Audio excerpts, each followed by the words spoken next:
अस्सलाम वालेकुम नाजरीन, मैं हूं एहसानुर रहमान और आप देख रहे हैं प्रोग्राम आपके सवाल। आज हमारे साथ मौजूद हैं एडवोकेट राना ज़ियाउर रहमान साहब, जो कि एडवोकेट वकालत के शोबे के साथ मुंसलिक हैं और तहसील जड़ामाला से इनका ताल्लुक़ है। इनके साथ हम डिस्कस करेंगे कि दौर हाज़िर और इंसान के मौजू पर कि आजकल दौर हाज़िर में इंसान और उसके अखलाकियात जो हैं वो क्या हैं। आइए देखते हैं कि ये अपने इस मौजू पर किस तरह से हमें जवाब देते हैं और इनका क्या ओपिनियन है। अस्सलाम वालेकुम सर। वालेकुम सलाम। सबसे पहले तो आपका शुक्रिया कि आपने मुझे अपने प्रोग्राम में इनवाइट किया है। और दूसरा जो बात आप अभी कर रहे थे, दौर हाजिर और इंसान, ये एक टॉपिक ऐसा है जिसके ऊपर मटेरियल बहुत ज़्यादा है बात करने के लिए। इंसान जो है वो इस तरह के मौक़े दे चुका है, दौर हाजिर ने इंसान और इंसानियत को झंझोड़ के रख दिया, जिन पे हम बहुत सी बातें कर सकते हैं। लेकिन दौर हाजिर में हम लोग भाग दौड़ में चले गए हैं, हम लोग पैसा कमाने में निकल गए हैं, हम काफ़ी चीज़ों को पीछे छोड़ आए हैं, जिनमें सबसे पहले जो चीज़ है वो हमारे दौर हाजिर में अखलाकियात की कमी है।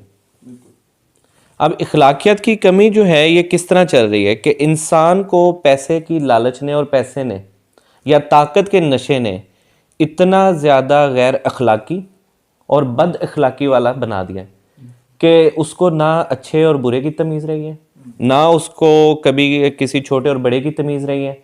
जो ताकत में आता है वो दूसरे को हकीर समझना शुरू हो जाता है। अगर हम इसी अखलाकियात को देखें, हमारा दीन जो है इसमें सबसे पहले दर्स अखलाकियात का है। हजूर पाक सल्लल्लाहु अलैहि वसल्लम को जब नबूवत मिली है, लेकिन 40 साल तक अगर उन्होंने दुनिया को अपनी तरफ माइल किया, दुनिया के दिलों में घर किया, लोगों को इस चीज़ पे लाए कि मैं अल्लाह ताला का पैगंबर हूँ, तो लोगों को यकीन उनके किरदार की वजह से हुआ, और वो किरदार उनका अखलाकियात पे मबनी था। उन्होंने लोगों को इखलाकी तौर पर साबित किया कि हम बेहतर कैसे हैं और हम कैसे दूसरों की इज्जत कर सकते हैं। और दीन इस्लाम ही वाहिद एक दीन है जिसने इखलाकियात का दर्स सबसे पहले दिया है। जी जी, ये अखलाकियात जो हैं ये दौर हाजिर में तब्दीली कैसे ला सकते हैं, मुआशरे में अखलाकियात से कैसे तब्दीली आ सकती है, इसके बारे में क्या कहेंगे आप? बहुत ही अच्छा सवाल है आपका। ना सिर्फ ये मेरे लिए, आपके लिए, बल्कि ये इस टाइम जितने भी लोग हमें देख रहे हैं या उसके अलावा जो इस दुनिया में मौजूद है, हर एक की ज़िंदगी और माशरे में इससे बहुत सी तब्दीलियाँ रूनुमा हो सकती हैं। इखलाकियात से कैसे तब्दीली मुमकिन है? हम कहते हैं कि मनी कांट बाय हैप्पीनेस, हम पैसे से कभी खुशी नहीं खरीद सकते, लेकिन एक शख्स को इज्जत से अगर बुला लें तो वो पूरी ज़िंदगी आपका कायल हो जाता है, क्योंकि जी को जी होती है, और आप रिस्पेक्ट जब देते हैं तो अगले शख्स आपको रिस्पेक्ट देता है। अगर चलते फिरते शख्स ने मुझे गाली दिया, इसका मतलब मैं भी गाली देता हूँगा। अगर उसने चलते फिरते मुझे सलाम किया है, वो रुका है मेरे लिए और उसने मेरे लिए अच्छा सोचा है, तो लाजमी तौर पर मैं भी उसके लिए अच्छा करता हूँ या दूसरों के लिए अच्छा करता देखा होगा। इंसान वही चीज़ हासिल करता है जो वो दूसरों को देता है। अगर आप किसी शख्स को कुछ नहीं दे सकते, उसको आप हौसला दे देते हैं, उसको आप इज्जत दे देते हैं, उसको आप रिस्पेक्ट दे देते हैं, उसको आप इखलाकी तौर पर इतना बेहतर तरीके से ट्रीट करते हैं कि वो शख्स किसी जगह पे मौजूद होगा, वो ये ज़रूर कहेगा कि इस शख्स ने मेरे साथ भला किया था, और दोबारा अगर वो कुछ भी नहीं करता तो उसके लिए वो दुआए खैर ज़रूर करेगा। बिल्कुल सर, जैसे आपने अखलाकियात की बात की, तो अखलाकियात की आजकल माशरे में बहुत ज़्यादा कमी है। हम बाहर तो मतलब कि लोगों के साथ अखलाक के साथ बोलते भी हैं, लेकिन अपने घर वालों के साथ रवैया जो होता है, यानी कि आप वालिदैन कह लें या अपने बहन भाइयों के साथ लेन देन में, उसमें काफ़ी सारे हमारे जो हैं वो प्रॉब्लम्स होती हैं। इसके हवाले से क्या पैगाम देंगे? हमारे पास कई ऐसे केसेस आते रहते हैं जिसमें कुछ औरतें जो हैं वो अपने भाइयों की वजह से हाजिर होती हैं कि मेरा भाई मुझे विरासत में हक नहीं दे रहा। हमारे पास कई ऐसे लोग आते हैं जिसमें कोई औरत आके ये शिकायत कर रही है कि शायद मुझे ससुराल में ये हक नहीं मिले और मेरे साथ नाइंसाफ़ी की गई है। बच्चों को अदालत में जो है वो झंझोड़ा जाता है, घसीटा जाता है, छीना जाता है एक दूसरे से। बच्चा रो रहा होता है, वालिदैन अलग हो गए। बर्दाश्त की कमी। हम माशरे में अपने आप को इतना बेहतर इंसान साबित करते हैं सबके सामने, लोग कहते हैं ये बहुत अच्छा इंसान है, लेकिन असल हकायक हमारा घर जानता है। बिल्कुल, वो जानते हैं कि हम क्या शख्स हैं।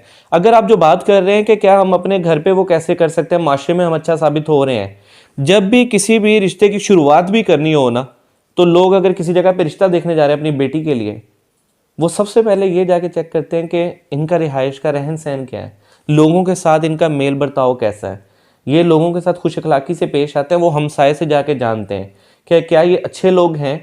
आपके पास पैसा भी है, आपके पास जायदाद भी है, आपके पास सब कुछ है, लेकिन अगर कोई शख्स अगर आपको ये बता दे कि ये लोग जो है ये बदअखलाक किस्म के लोग हैं, ये आएगे कि तमीज़ नहीं करते और बदअखलाकी से पेश आते हैं, अपनी औरतों को अच्छे तरीके से नहीं रखते, बदजुबानी करते, गाली गलौज करते हैं, तो मेरा नहीं ख्याल कोई भी उस पैसे को देखेगा, उस जायदाद को देखेगा, वो इखलाकियात को तरजीह देगा कि मेरी बेटी को ज़हनी सुकून मिलेगा या नहीं है। इसलिए हम लोगों को चाहिए कि सबसे पहले तो जो हमारा जाहिर है हम बातिन भी वही करें। अगर हम दुनिया की नज़र में सिर्फ अच्छा बनना चाह रहे हैं तो ये मतलब नहीं है कि हम अच्छा बने, बल्कि हमें अच्छा होना पड़ेगा। अगर मैं ये डिज़र्व करता हूं कि मेरी बेटी का, मेरी बहन का, मेरे अजीज़ का जो है किसी अच्छी जगह पे जो है वो घर आबाद हो, तो मैं दूसरे की बेटी को भी अच्छे तरीके से रखूं। अगर मैं ये चाहता हूं कि कोई मेरी इज्जत करे तो मैं दूसरे शख्स की भी इज्जत करूं। अगर कोई शख्स ये चाहता है कि मेरे लिए कोई गलत अलकाब इस्तेमाल ना किए जाए तो मैं कभी दूसरे के लिए भी ना इस्तेमाल करूं। और यही सबक दीन इस्लाम ने दिया है, और जो हमें रसूलुल्लाह सल्लल्लाहु अलैहि वसल्लम की ज़ात से भी मिलता है और तमाम सहाबा कराम से भी हमें नज़र आता है, उनकी ज़िंदगियों से नज़र आता है। और रहती सहती कसर जो हमारा कानून या आइन है, आइन पाकिस्तान जो है वो ज़्यादातर अपने जो फंडामेंटल राइट्स हैं, जो इखलाकियात पर मबनी है, उन पर जोर देता है। और जी सर, ये आखिरी सवाल आपसे मैं करूँगा कि बच्चों के हवाले से माएँ जो हैं हमारी इस वक्त की, वो कैसे बच्चों की इस तरह की तरबियत कर सकते हैं कि वो मोहम्मद बिन कासिम बन सके या वो वक्त का एक अच्छा हुक्मरान बन सके। उसमें माँ का जो किरदार है वो बहुत अहम है। तो आप ये समझते हैं कि माँ को जो है वो इसमें किरदार अदा करना चाहिए, या वो किस तरह इस पर किरदार अदा कर सकती हैं? बच्चे की पहली दरसगाह उसकी वालदा है, उसकी गोद से वो सीखना शुरू करता है। और जब बच्चा पैदा होता है वो इस दुनिया में बिल्कुल मासूम है, ना उसे अभी ये पता है लालच क्या है और ना इसे ये पता है अच्छा क्या है और बुरा क्या है। उसने सीखना है अपने घर से, और उसकी पहली जो दरसगाह है वो उसकी वालदा है। अब आज के दौर में वालदैन मटीरियलिस्टिक हो चुके हुए हैं, उनके पास ये टाइम ही नहीं है कि वो अपनी औलाद की तरबियत पे गौर करें। किस तरह? बच्चा रो रहा है, माँ उसे चुप कराने की बजाय, उठाने की बजाय, सहलाने की बजाय मोबाइल दे देती है। बिल्कुल ऐसे माँ से तो वो दूर हो गया, वो मोबाइल के करीब हो गया। इससे क्या हुआ? बच्चे के जहन पे भी असर पड़ रहा है, दिमाग पे असर पड़ रहा है, वो बेहतर सोच ही नहीं सकेगा, उसके दिमागी प्रॉब्लम भी हो सकती है, लेकिन हम पेरेंट्स वो डिस्कस ही नहीं करते, हम उस पर कोई तवज्जो ही नहीं देते। फिर उसके बाद वालदा जो है वो अपने बाकी मामलात में ज़्यादा इंटरफेयर नहीं करती। वो कहती है कि अगर मैं किसी इवेंट पे गई हूँ, किसी जगह पे गई हूँ, मैं सब औरतों से ये इख्तलाफ नहीं रखता, चंद एक से है। अब यहाँ पे वो उन फंक्शंस पे मर्द हजरात जो हैं वो बच्चे संभाल रहे होते हैं। बच्चे आज वालिद के करीब ज़्यादा हो गए, और वालिद जो है वो कारोबार भी कर रहा है, वो दिहाड़ी भी लगा रहा है, वो बिजनेस भी कर रहा है, कुछ भी कर रहा है, बच्चा भी संभाल रहा है। माँ तरबियत कर सकती है उस लेवल पर जो है वो वालिद उस तरह टाइम दे ही नहीं सकता। वालिद तरजीह, उसको प्यार आता है, वो प्यार अपना जता लेता है, कुछ टाइम स्पेंड कर लेता है, लेकिन सीखना बच्चे ने माँ से है। अब यहाँ पे आप कहते हैं कि बच्चे मोहम्मद बिन कासिम क्यों नहीं बन सकते, सलाउद्दीन अय्यूबी की तरह क्यों नहीं है? हमारे पास अब क्या, हमारे इस्लामिक हीरोज़ की जो हमें एक शनाख्त दी जाती थी वो ख़त्म क्यों हो गई? अब हमारे पास जदीद दौर में वैसी पर्सनैलिटीज़ क्यों नहीं है? आप दीन को ज़्यादा समझते होंगे, हम बाकी मामला देखते हैं, लेकिन कुछ टर्म्स ऐसी होती हैं जिनका मायने इंसान की ज़ात के ऊपर इफेक्ट करता है। बच्चे माओ को गोद में लेके जो है गोद में लेके बैठती हैं बच्चे को। अब माएँ बच्चे को सहला कैसे रही हैं? ला इलाहा ला इलाहा ला इलाहा। ला इलाहा का मतलब क्या है? अल्लाह नहीं है। जब बच्चे के कान में आधा कलमा और आधे लफ्ज डाले जाएं तो उनसे आप एक्सपेक्ट क्या करेंगे, वो क्या रिजल्ट प्रोड्यूस होगा? हमें उसको पूरा बताना चाहिए, हमें उसके कानों में वो बात पूरी लानी चाहिए। ला इलाहा से इफेक्ट भी फिर वही आएगा। तो ये कमी है कि आज तवज्जो बच्चों पे वो नहीं दी जा रही। पहले बच्चों के लिए तरबियत गाह माँ बनती थी, फिर उनको स्कूल को तरजीह देते थे, स्कूल उनकी बेहतरी करते थे, वालिदैन इस चीज़ को सराहते थे कि स्कूल ने बेहतरी किया। और हमारे बच्चे को अगर किसी जगह पे पनिश कर दिया, किसी जगह पे उसको जो है वो इखलाकियात सिखाई हैं, किसी जगह पे उसको बेहतरी के लिए गाइड किया है, तो वो अना नहीं बनाते थे।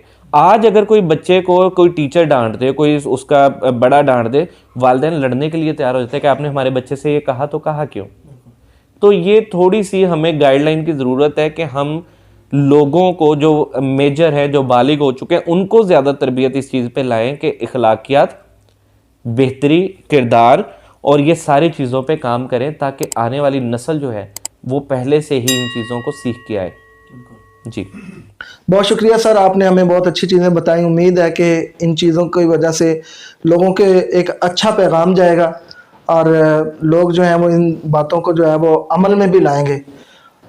नहीं नाज़रीन, आज का हमारा प्रोग्राम यहाँ ख़त्म होता है, लेकिन आप हज़रात से गुजारिश है कि अगर हमारा प्रोग्राम या हमारी कोई बात आपको अच्छी लगी है तो हमारे चैनल को सब्सक्राइब कर दें और साथ दिए गए बेल आइकन के बटन को दबा दें ताकि हर नई आने वाली वीडियो का नोटिफिकेशन आप हज़रात तक सबसे पहले पहुंच सके। मज़ीद अगर कोई आप सवाल करना चाहते हैं तो हमारे यूट्यूब चैनल के नीचे कमेंट्स कर सकते हैं, वीडियो के नीचे कमेंट्स कर सकते हैं, या फेसबुक पर हमारे पेज पे आपके सवाल, वहाँ पर आप जो है वो मैसेज करके अपना सवाल बता सकते हैं। इंशाल्लाह हम पूरी कोशिश करेंगे कि आपके सवाल का बेहतर अंदाज में जो है वो जवाब दिया जाए। तब तक के लिए अल्लाह हाफिज़, अपना ख्याल रखिएगा।